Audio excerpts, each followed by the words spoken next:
Welcome to the last episode of my phone collection for 2023. We're going to be looking at my weird and interesting phones. This is mostly just phones that support different bands from what they're designed for, or like phones CDMA that were produced later, or stuff like this, and even a few clunky touchscreen phones. For example, I'll show you later in this episode. So let's get started. We're going to start with the LG VX5400. Now, this looks like your normal Verizon flip phone from the early 2000s. However, if we go into our settings, the icon glossary, you will see this phone supports analog transmission. This is the only cell phone in my entire collection that supports analog transmission. This one is from 2007, and not even the flagship LG VX8300, which came out the year before, supports analog. I don't even think the VX6000 supports analog, which, by the way, I do not have a VX6000. I almost got a VX6000. However, when I bought it for $30, the guy who was selling it said that they couldn't get it to work anymore, so I just declined it. No, nothing too special about this one. It's just an analog phone. Next, we have the Samsung Convoy. As you can see, it shows 1X up in the corner. I have no clue why, and it still shows searching service. I'll try dialing a phone number, see what happens. See how 1X disappeared, but it still shows them, yep, there it goes. So I don't know if it's like a test or something. Let's go into the icon glossary and see what it is. And, yeah, it just seems pretty normal.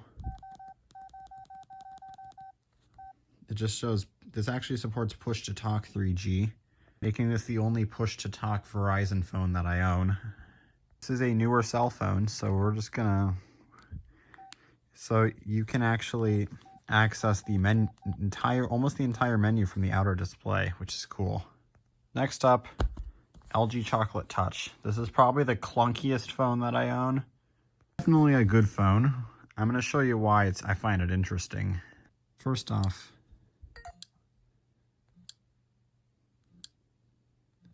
there we go. Sometimes it just randomly touches whenever I'm scrolling, and it's dirty underneath the screen.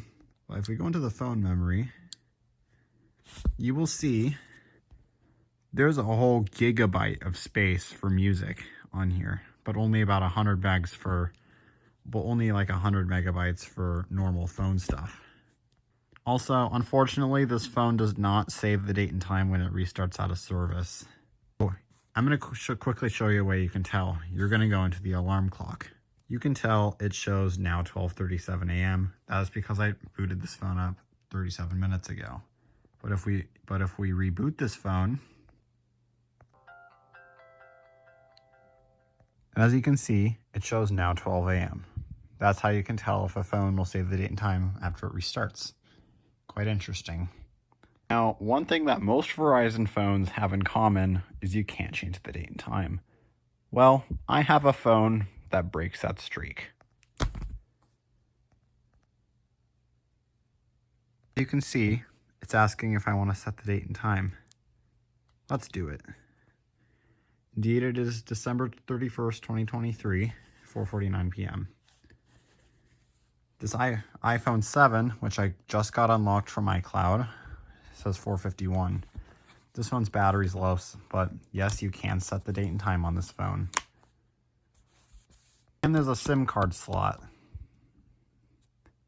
I was going to show the Motorola Droid 2 Global, but it has the exact same features as this phone. The oddity features, being able to save the date and time, change the date and time, and having a SIM card slot.